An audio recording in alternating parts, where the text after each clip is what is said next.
So, Jan, to start off today's session, we'd like to, if you can help explain what birth trauma is, or the type of incidents or occurrences that can be considered birth trauma.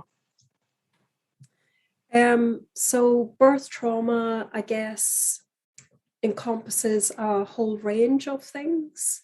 And I think the term actually can be really misleading because it may not necessarily be the birth itself. So it could be something that you've experienced in the antenatal journey, where you have found, so like a diagnosis of cancer. It could be during the birth itself or indeed postnatally. And I guess when I am explaining birth trauma to people, I tend to explain it's like an onion, in that you have the core event or situation that happened, and then there are a number of layers that compound that. So there are things that you might experience that then reinforce and compound those difficulties. So birth trauma, there's it's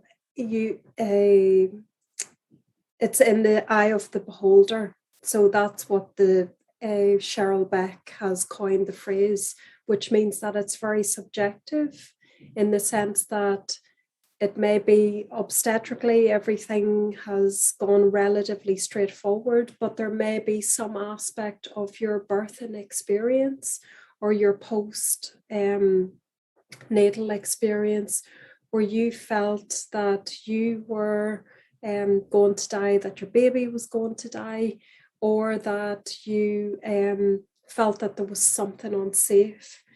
Clinically, what I hear is a lot of families who share everything went straightforward. However, the interactions that they had with the healthcare professionals, so the maternity staff around them, impacted on them in such a way that created a psychological injury.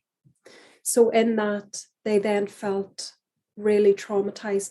And as I say, that's why I think the term birth trauma can be really unhelpful, because it's not just the birth itself. It can be a number of layers throughout that pregnancy and postnatal journey.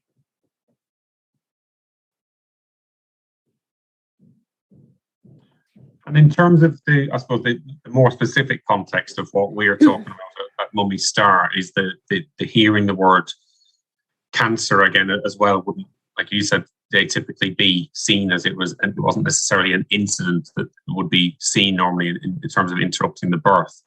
Hearing a word like cancer postnatally or in the midst of pregnancy often, I suppose, leaves an imprint on a family that wouldn't necessarily be seen, by the health professionals around them as having a physical impact on the birth, even though we know it often does. Mm.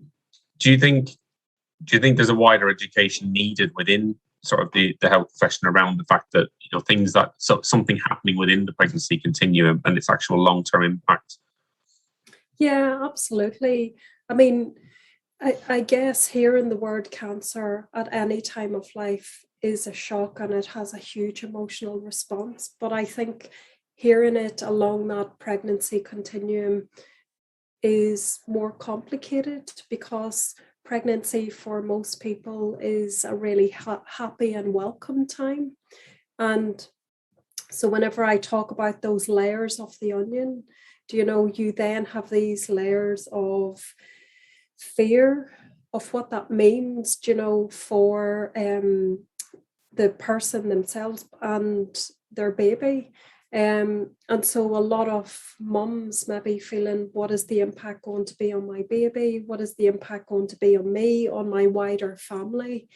And so those heightened distress and emotions means that sometimes the care during pregnancy then will not be about the pregnancy, will be about cancer treatment and the treatment around that and procedures.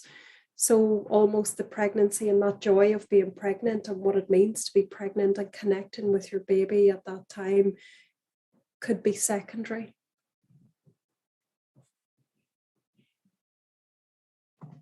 Thank you. I'll just stop